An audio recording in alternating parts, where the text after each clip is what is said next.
Jadi di slide terbaru sudah saya berikan bahwa kita mau belajar apa, salah dong, mulai dari awal harusnya, saya salah.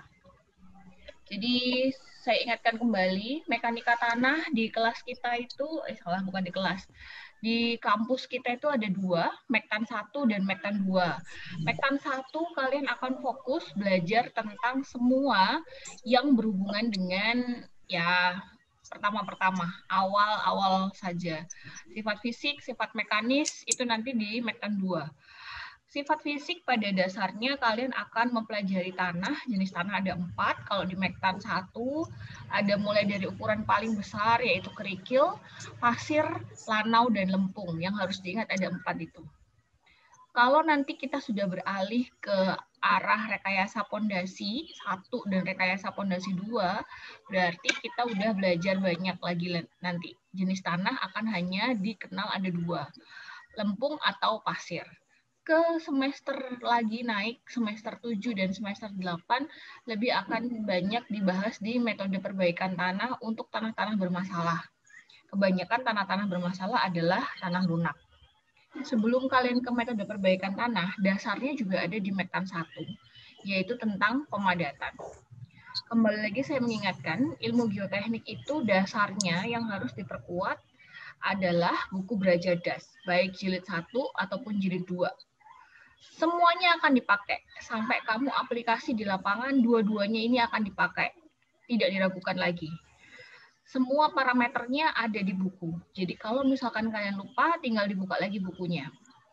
Geoteknik penerapannya banyak sekali. Jadi pertama kali sebelum kita membangun dan segala macam, itu orang geoteknik sebenarnya dibutuhkan pertama-pertama. Itu harusnya. Jangan pernah lupa, di ilmu mekanika tanah sudah diajarkan pertama kali pada saat saya mengajar kalian Mektan 1, saya sudah mengajarkan ada 3 fase dalam mekanika tanah. Dalam suatu lapisan tanah, tanah itu artinya apa? Tanah itu adalah apa? Kemarin artinya tanah itu apa? Masih ada yang ingat nggak? Tanah adalah apa? Tanah adalah butiran mineral alam yang tidak merekat. Ada yang bisa itu melengkapi lagi nggak? Artinya tanah apa? Tanah adalah suatu apa-apa gitu. Dibuka lagi catatannya.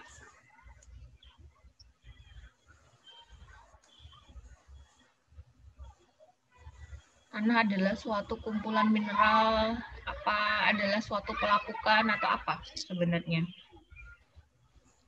Mau jawab, Bu? Ya. Silakan. Tanah adalah suatu kumpulan komposisi mineral, struktur kristalin mudah terurai. Jadi, kumpulan posisi mineral dan siapa tadi yang jawab?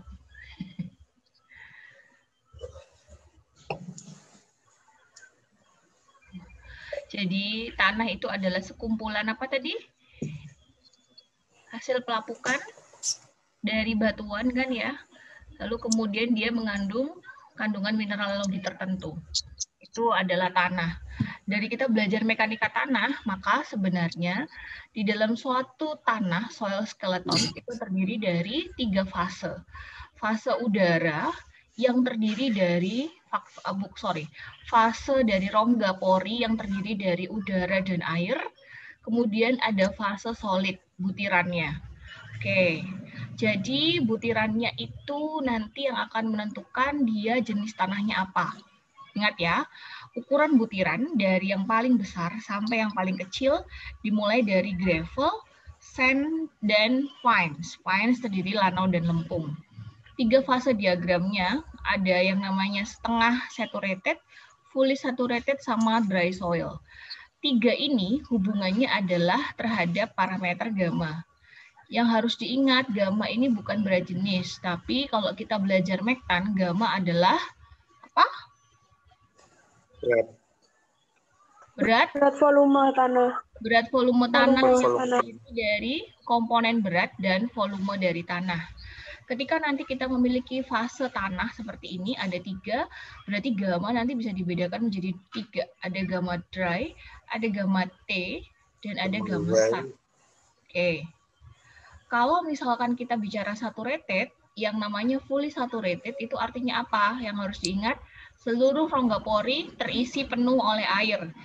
Ingat loh ya, saturated artinya seluruh rongga pori akan terisi oleh air. Jadi bukan airnya tumpah-tumpah ya. Kalau saturated itu bukan karena airnya tumpah, bukan.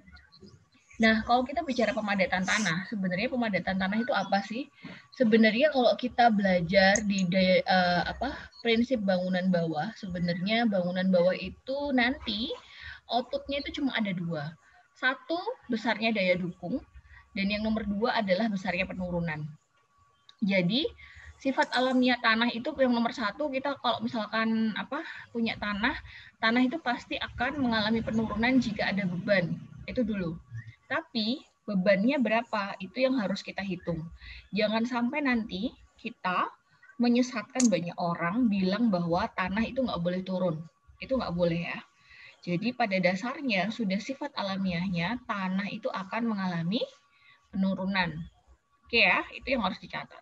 Nah, kemudian kalau nanti kita tahu bahwa penurunan tanah itu terlalu besar, akan ada suatu teknik perbaikan tanah. Itu nanti akan ada di semester 7. Sekarang semester apa ya? Semester genap ya? Kita semester apa? Ganjil. Semester 7. Nah, itu. Sekarang kita belajar dulu di Mektan 1 itu belajar pemadatan. Nanti hubungannya dengan praktikum Mektan 1. Di praktikum Mektan 1, kalian akan belajar yang namanya pengujian pemadatan di laboratorium dengan cara standar Proctor dan pengujian CBR. Ada 2 hal itu. Pemadatan yang paling penting itu adalah untuk meningkatkan kekuatan tanahnya. Paling penting pemadatan itu sebenarnya adalah untuk meningkatkan daya dukungnya dulu. Kemarin yang saya bilang, sebenarnya pemadatan itu artinya apa? Pemadatan itu adalah bagaimana kita meningkatkan suatu kepadatan tanah. Ya kan? Terhadap apa? Sebenarnya parameter pemadatan itu ada 2. Kemarin sudah saya jelaskan, dasarnya adalah terhadap berat kering maksimum dan kondisi WC optimum. Jadi sebenarnya kalau kita bicara soal pengujian pemadatan di laboratorium ataupun di lapangan, semuanya pada prinsipnya tanahnya itu, ya, kalau kita punya material di sini, kita punya material awur-awuran gitu ya, kita pengen tahu sebenarnya tingkat kepadatannya berapa. Jadi dari lapangan bisa langsung diuji pemadatannya, bisa. Kalau mau dibawa ke laboratorium juga bisa. Jadi sebenarnya di lab, kalau kita kemarin, data yang kemarin, contoh soal nomor 2, dia ingat nggak contoh soal nomor 2 ada tabel banyak itu? Itu sebenarnya kita pakai mold nih. Ya, oke. Maka di mold ini, yang paling penting kita harus tahu volumenya dulu berapa. Volume dan berat moldnya harus diketahui. Volume dan berat moldnya harus diketahui.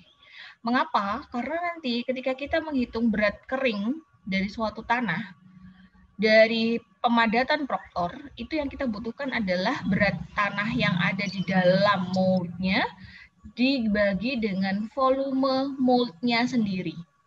Itu sebenarnya.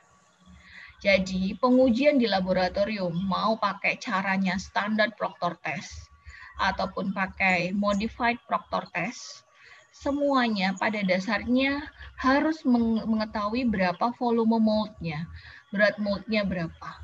Karena tujuannya adalah kita pengen tahu berapakah berat keringnya di dalam mold dibagi dengan volume dalam mold. Kadar airnya itu apa? Kadar airnya itu diambil. Jadi misalkan gini, kita punya suatu quarry A dengan hal-hal yang tidak tertentu begitu.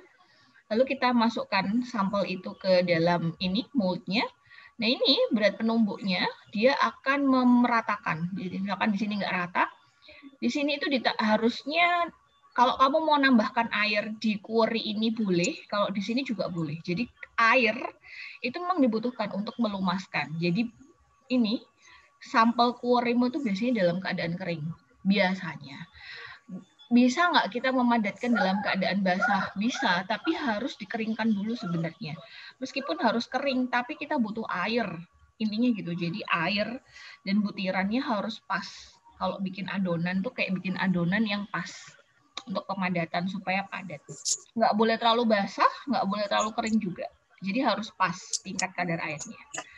Kalau dia sudah dipadatkan dalam satu layer seperti ini, kalau standar Proctor kan 3 layer. 1, 2, 3. Isinya pertama harus sepertiga dulu dari bagiannya.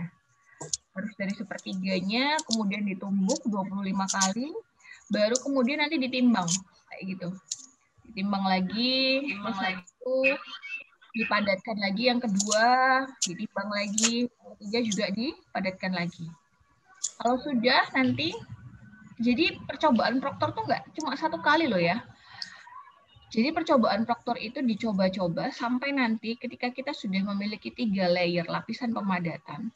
Dicoba, kan hasilnya keluar ya nanti. Kalau kamu sudah benar-benar praktikum tuh kamu tahu.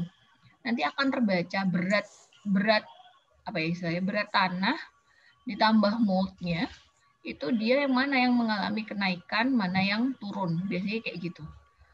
Nah, kalau sudah ketahuan bacanya kayak gitu, misalkan kita nanti percobaan standar Proctor ada 5 kali percobaan. 5 kali menumbuk. 5 kali menumbuk dalam satu mold. Ingat loh ya, satu mold ada 3 kali tumbukan. Terus habis itu nanti 5 kali itu udah kebaca kira-kira grafiknya begini. Boleh dihentikan pengujian standar Proctornya kalau di lab. Kalau benar-benar dilakukan pengujian di lab, makanya saya nggak tahu tuh nanti semester depan masih online apa enggak. Kayaknya bakalan masih online, masih lama deh kalian. Terus ini saya sudah membedakan apa bedanya standar Proctor dan modified. Semuanya sudah jelas. Di buku juga sudah dijelaskan. Mau pakai caranya STM atau ASTO sama aja. Hampir sama. Kalau kamu nggak percaya tinggal buka aja literaturnya. Intinya di dalam pengujian laboratorium nanti yang harus kita cari adalah besarnya gamma dry maksimum dan WC optimumnya. Ini tuh dipakai buat apa sih? Pada saat nanti kamu punya proyek jalan raya, terus dia butuh yang namanya timbunan, gitu ya.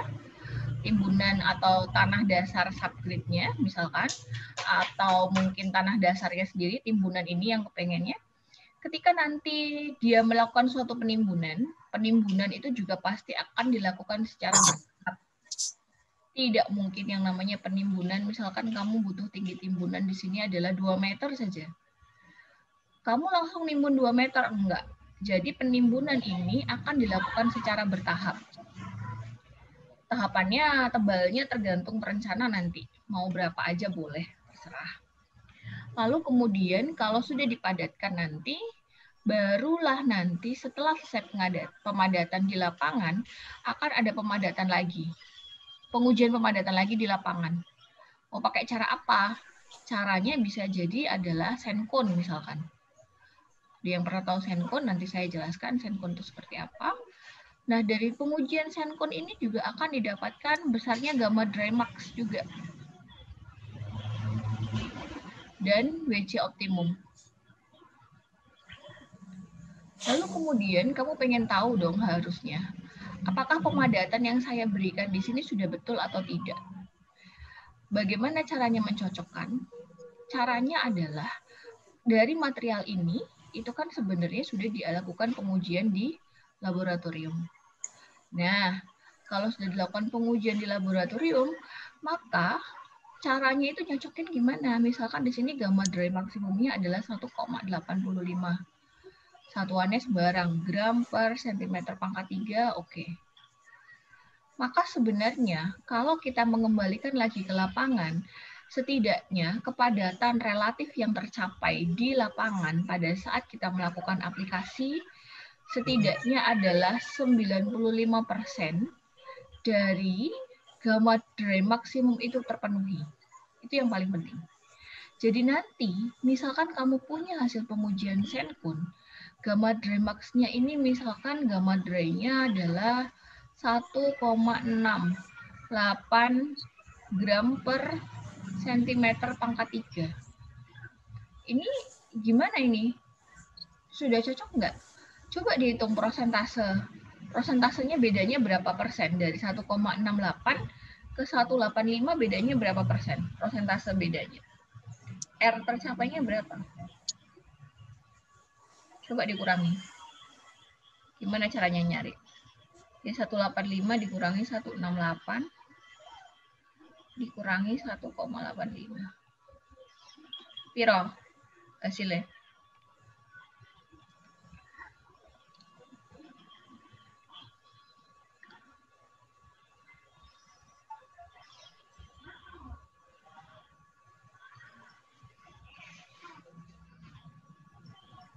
Ya, berapa?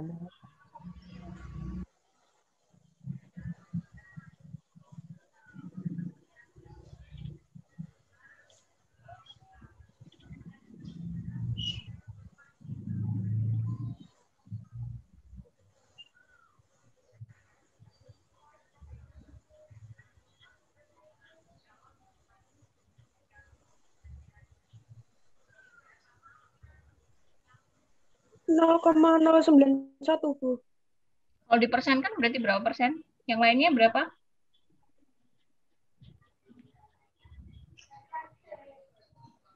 Hasilnya itu 8%, Bu. Berapa, Nak? 8%. 8%? Per 100. 9%. 9% Bu, sama. 1,85. Berapa?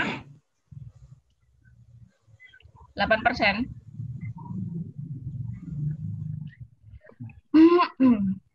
Saya.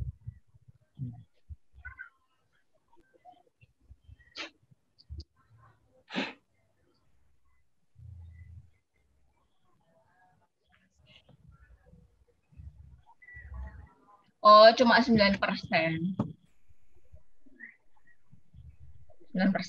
Oke. Ya, 9%. Jadi hitung ya, 9%. Bedanya adalah 9%-nya. Sekarang pertanyaannya, berarti kan tadi bilangnya 95% dari gamma Dremax tercapai. 9% ya. Kita cek lagi. Berarti kalau kita punya gamma Dremax-nya adalah 1,85 gram per sentimeter pangkat 3, 95% dari gamma Dremax-nya berapa dari 1,85? Coba kamu cari 95% dari 1,85 berapa? Kalikan.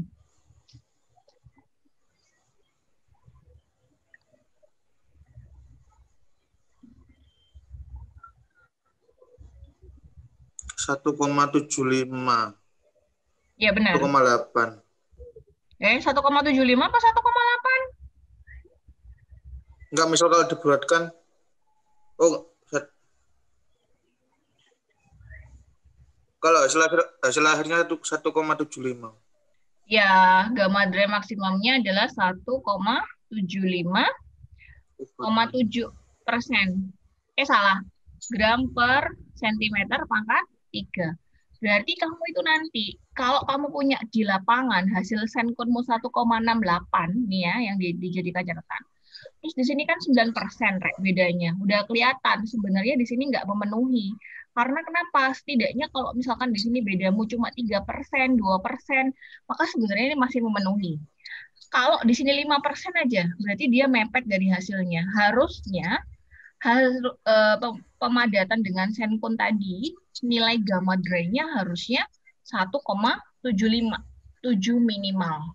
Berarti kalau saya di lapangan gamma Dre-nya nggak memenuhi, maka ya harus melakukan pemadatan lagi, ulang. Jadi diulang lagi pemadatan di lapangan atau tes lagi di lapangan dengan pengujian yang lain, sehingga kita cross-check lagi apakah pengujian pemadatan ini memang sudah memenuhi atau tidak. Sampai di sini udah paham nggak sih maksudnya apa pengujian pemadatan?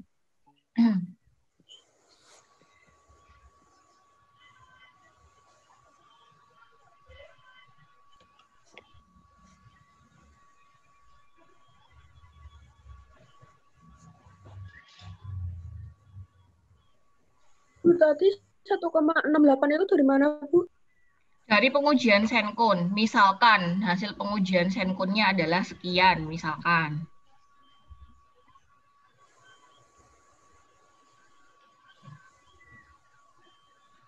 Jadi selain pengujian Senkun itu, setelah kamu melakukan pemadatan di lapangan, maka sebenarnya kamu tuh bisa melakukan pengujian apapun di lapangan. Jadi pengujian pemadatan itu dilakukan di 2 tempat, di lapangan dan di laboratorium. Dua-duanya harus dilakukan. Jadi pertama kali sebenarnya lebih baik kita melakukan pengujian lab jika kita punya material. Oke ya. Dari situ kita punya pegangan gamma dry maksimumnya itu berapa. Kalau kita mau punya quarry material. Baru kemudian kita punya batasannya nanti, berarti kalau kita sudah punya gamma dry-nya maksimum sekian, maka 95% dari gamma dry max-nya itulah yang akan dijadikan parameter nanti di lapangan kamu memenuhi atau tidak gitu. Itu dulu. Oke ya, sampai di sini udah. Jadi pengujian di lapangan nanti setelah melakukan pengujian, setelah melakukan pemadatan, itu harus diuji lagi. Ceritanya gitu. Jadi 2 kali melakukan pengujian di lapangan dan di lab. Terus satu lagi, saya mengajarkan tentang yang namanya gamma dry zero air void. Gamma dry, jadi kalau misalkan kamu nanti dari hasil pengujian pemadatan sudah memiliki hasil WC, dalam satuan persen, dan kemudian gamma dry, jangan lupa ya, sumbu X dan sumbu Y-nya harus diberikan keterangan. Oke? Apa? Sumbu X dan sumbu Y-nya. Ngomong-ngomong, habis ini kuis ya. Terus habis itu, setelah selesai gamma dry zero air void, ya, wajahmu bahagia sekali kalau dikasih tahu bahwa hari ini akan ada kuis. Tenang, besok minggu depan juga masih ada kuis lagi. Jadi 2 minggu berturut-turut meskipun saya jelaskan, tetap akan ada kuisnya. Oke? Tapi kan nggak mungkin nggak saya jelaskan duluan. Saya jelaskan duluan lah. Jadi, gamma dry zero air void-nya itu diperoleh apa? Gamma dry zero air void itu diperoleh dari rumus ini betul. Oke, jadi di dalam pengujian pemadatan, selain kamu melakukan pemadatan bertahap, nilai GS jangan lupa untuk diuji di lab nanti. Ya, nilainya berapa. Kemudian setelah itu, kalau sudah, maka gamma dry zero air void itu akan dihitung dengan kadar air tertentu. Maksudnya itu begini, contoh ini aja paling gampang ya, kan kamu punya gamma dry seperti ini. Ya, pokoknya hasil pemadatan Proctor ataupun modified adalah seperti ini. Gamma dry zero air void itu biasanya dia di atas dari grafik di Proctornya. Caranya gimana menghitungnya? Pertama, kamu hitung dulu nilai GS. Biasanya udah diketahui. Yang kedua, kamu pakai rumusan ini. Mau rumus ini ataupun yang di bawah boleh. Biasanya sih, kalau untuk gamma dry zero air void, biasanya ada kandungan air tertentu. Ya, maka WC yang dihitung di sini itu kalau dari versinya buku Brajadas, nilai WC-nya ditentukan sembarang nilai. Artinya apa? Misalkan kan kalau kamu di sini baca di grafikmu ini, nilai kadar airnya kan berapa ini? Misalkan, yuk, ini nggak lurus rek, 11, berapa ini? 13, 15 gitu ya kadar airnya yang ini. Terus ini berapa? 17, 19, 19. Nah, 21.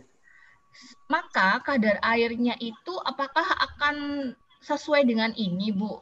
Sebenarnya kalau di Brajadas itu sembarang nilainya, tapi dia pakai kelipatan. Jadi kalau ngitung gamma dry zero air void itu sembarang sakarepmu. Kamu mau pakai WC-nya berapa? Mau pakai WC-nya. Kalau saya sih menyarankan di luar dari hasil pengujian Proctornya. Tapi kamu pakai kelipatan. Misalkan WC-nya di trial dengan 5, 10, 15, 20, dan lain-lain sebagainya. Atau 2, 8, 10, 12, gitu-gitu ya. Titik-titik sembarang. Jumlahnya berapa? Jumlahnya setidaknya ada 5 yang dicoba untuk menghitung gamma dry zero air void. Udah.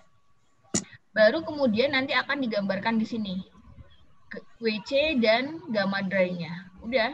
Kalau mau di luar dari lebih besar nggak WC-nya dibandingkan dengan yang udah diketahui, boleh. Boleh. Apa-apa. Gamma dry zero air void itu artinya apa? Gamma kering, berat volume kering pada kondisi yang sudah tidak ada udara di dalam rongganya. Itu gamma dry zero air void. Dah, itu aja. Yang lainnya menyesuaikan.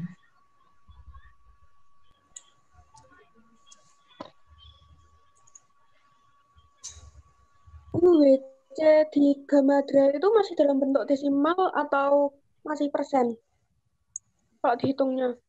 Nah, itu kamu kalau menurutku dalam bentuk desimal atau persen ayo tak balik no. Kamu di sini GS berupa angka loh ya. Gamma W berupa angka. Di sini angka, di sini angka. Desimal, Sal. Ya iya betul, Desimal. dalam desimal. Iya betul. Karena semua yang kita masukkan di Why? sini adalah dalam angka gitu ya. Oh, angka ya pakai angka. Kalau misalkan kita ketahui WC-nya berapa, ya 5%. Tapi yang dimasukkan di dalam perhitungan ini tetap angka desimal. Itu udah nggak usah ditanyain lagi harusnya. Oke lah. Ini sudah saya berikan ya contoh-contoh pengujian yang berhubungan dengan apa namanya pemadatan. Jadi senkon itu ini loh senkon. Jadi dia bentuknya emang apa itu namanya kon. Kayak konnya itu dari mana loh? Ini loh dari konnya. Ini kon namanya. Sennya itu ini. Jadi kalau kamu nanti pengujian senkon di lapangan dilakukan pada tanah asli bisa. Dilakukan di tanah yang sudah dipadatkan juga bisa. Bisa sekali. Di mana nanti kalau kamu pengujian senkon, biasanya dia akan membuat suatu lubang tertentu begitu. Nah, dari lubangnya itu kemudian kita akan isi pasir dari konnya ini. Jadi ini kok di lab Mektan ada sih alat senkonnya, cuma ininya pecah sayangnya dan tidak ada pasir untuk konnya. Jadi ini bukan pasir material biasa ya, Rek ya. Pasir yang memang digunakan untuk uji senkon. Beda dengan pasir material biasa. Kemudian kalau sudah tinggal dikeluarkan pasirnya sampai penuh, diratakan begitu. Kalau sudah tinggal diukur berapa beratnya yang mengisi tadi itu dengan volumenya. Itu caranya untuk melakukan pengujian senkon. Dulu tuh saya waktu seumuran kalian, seukuran zaman mahasiswa kalian, dulu memang di kampus saya pengujian pemadatan itu memang dilakukan di lab dengan pengujian proktor. Untuk yang senkon, saya tuh kan karena penasaran ya. Jadi saya belajar sendiri sama, dulu bahasanya bukan aslab, karena dulu kita di kampus negeri, saya di kampus negeri, jadi biasanya sama teknisinya di lab, terus kemudian saya trial sendiri, Pak gimana dong caranya kita biar tahu senkon. Nah di sana saya aplikasi langsung. Kalau sekarang kalian juga nggak usah menyesal, dengan sekarang kamu punya YouTube, banyak media untuk belajar. Kalau dulu kan saya masih terbatas sekali untuk belajarnya. Nah ini adalah contoh nanti ketika kamu melakukan uji praktikum Mektan 1 dengan pengujian pemadatan. Kenapa kemarin memang saya langsung tanyakan ke kalian? Tujuannya saya pengen tahu kalian tuh baca dengan baik dari tabel ini. Pertama, di tabel ini kita udah ada judulnya. Udah ada pengujian proktor test. Which is dia metodenya harusnya standar. Karena di sini ada 3 layer. Itu udah jelas nih. Ini yang diperhatikan. Kemudian, di sini udah diketahui mulai dari diameter dan tinggi moldnya. Jumlah tumbukannya dan tinggi jatuhnya harusnya diisi. Oke. Kemudian tadi yang saya bilang, dalam pengujian proktor test, setidaknya jumlah material quarry-nya yang dibutuhkan adalah plus minus 7 kilo. Kalau kita dianalisa ayakan itu ada 500 gram, tapi kalau di proktor test itu ada 7 kilo. Setidaknya itu. Dari setiap kali pengujian nomor 1 sampai dengan nomor 8, semuanya dilakukan yang sama, yaitu dengan kita melakukan menumbuk di dalam mold, dengan kita menambahkan air dalam jumlah tertentu, baru kita akan hitung beratnya. Jadi berat mold dan tanah ini mengapa dia berbeda? Karena tujuannya tadi kita ingin mencari berapa kondisi maksimumnya. Jadi nanti dia kayak gini. Apa yang saya bilang tadi kita melakukan trial di sini? Ini. Kamu perhatikan dari dari mana ini? Tabel kiri ke tabel kanan. Tabel kiri kan kita punya berat mold dan tanah. Yang dilihat yang bawah dulu ya. Kemudian di sini naik, ya kan? Di sini naik harusnya 4856. Terus habis itu 4962, 5000, naik lagi. Kalau bisa sih sebenarnya ini ada tambah lagi hasilnya yang turun 1. Boleh. Tapi oke lah, kalau saya lihat nggak ada masalah. Sebenarnya udah ada turunnya di sini. Ini dari 5023 ke 5100 dia naik, terus dia turun lagi. Terus dia turun lagi. Nambah lagi boleh, nggak ada masalah. Jadi sebenarnya ini ada dua. Pertama yang di sini, ini adalah konsentrasi kita dengan mold tadi yang saya bilang. Jadi kamu nimbang, moldmu itu berat. Iya, berat. Di lab itu berat. Kerja di lab itu jauh lebih berat. Makanya kalau kamu maunya online atau nggak online, kalau saya boleh milih, lebih enak online. Karena kamu nggak berat. Nggak ngangkatin mold, nggak pulang malam, ya kan? Bisa belajar di mana aja, kapan aja, sambil rebahan bisa, belum mandi, makan pisang goreng, dan lain-lain sebagainya. Enak kan belajar online? Jadi nanti sebenarnya kalau kita punya mold timbangan ini yang dia ditimbang, makanya dia berat sampai sekian gram. Bayangkan berapa kilo ini. Ya nggak seberat kita lah, tapi yang jelas berat kok ngangkat dewean. Tuh. Baru nanti kita harus tahu nih berat tanahnya dari mana. Berat tanahnya ya dari tinggal dikurangi saja berat mold dan tanah dikurangi dengan berat moldnya. Dapatlah berat tanah. Udah ya. Volume mold dari mana? Ya dari diameter dan tinggi moldnya. Ini udah kelihatan. Tinggal jadi volume. Karena dia bentuknya silinder, maka volume moldnya adalah volume silinder. Gitu dong. Lalu kemudian karena yang diketahui ini adalah kondisi tanahnya yang tercampur air, ya. Ingat, di dalam mold itu tanah dicampur air. Makanya jadi berat volume tanah di sini. Mengapa tidak langsung menjadi berat volume kering? Ya. Itu yang menjadi catatan. Lalu kemudian kadar air itu dapatnya dari mana, guys? Dari sini, dari tabel ini. Ini bisa dicari kadar airnya. Kadar air itu apa? Kadar air adalah kandungan air dibagi dengan berat kering tanah. Ya kan? Ya nggak sih? Benar apa salah saya ngomongnya?